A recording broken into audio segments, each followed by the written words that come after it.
தமிழக அரசின் ஓய்வூதிய திட்டத்தில் தங்களையும் இணைக்க கோரி சென்னை ஆட்சியர் அலுவலகம் அருகே ஊராட்சி செயலாளர்கள் போராட்டத்தில் ஈடுபட்டு வருகின்றனர். இதுகுறித்த கூடுதல் தகவல்களை செய்தியாளர் புவியரசன் வழங்க கேட்கலாம். புவியரசன், ஊராட்சி செயலாளர்கள் முன்வைக்கும் கோரிக்கைகள் என்னென்ன? கூடுதல் விவரங்களை பதிவு பண்ணுங்க. வணக்கம். சென்னை மாவட்ட ஆட்சியர் அலுவலகம் அருகே ஊராட்சி செயலாளர்கள் போராட்டத்தில் ஈடுபட்டு வருவதால் பரபரப்பான சூழல் ஏற்பட்டிருக்கிறது.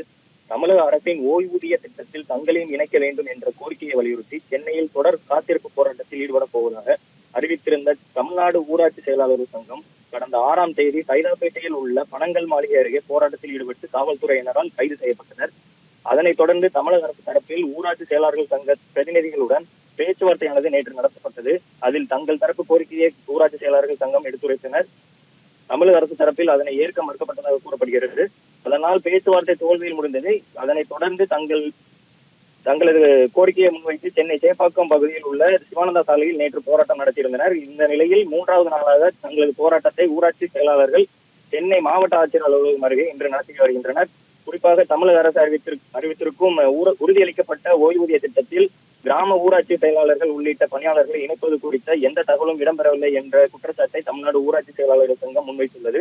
மேலும் 2018ஆம் ஆண்டு முதல் முறையான காலமுறை ஊதியம் பெற்று வரும் கிராம ஊராட்சி செயலாளர்களை தமிழக அரசின் வரையறுக்கப்பட்ட ஓய்வூதிய திட்டத்தில் இணைத்து அரசாணை வெளியிடும் வரை போராட்டத்தில் ஈடுபடப் போவதாக அறிவித்து 3வது நாளாக இன்று போராட்டத்தில் ஈடுபட்டு வருகின்றனர். அந்த காட்சிகளை தான் நாம் தற்போது பார்த்து வருகிறோம்.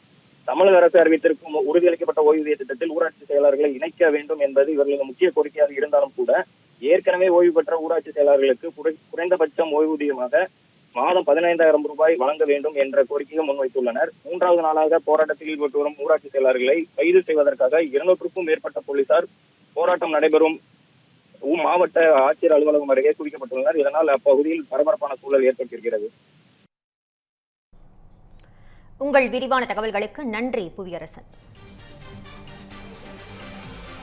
இந்த பண்டிகை நாட்களை முன்னிட்டு வில்லா மனைகளை முன்பதிவு செய்து ஸ்டாம்ப் டியூட்டியில் 50% வரை தள்ளுபடி பெறுங்கள். Premium villa flats across Tamil Nadu from 4.5 lakhs to 3 crores.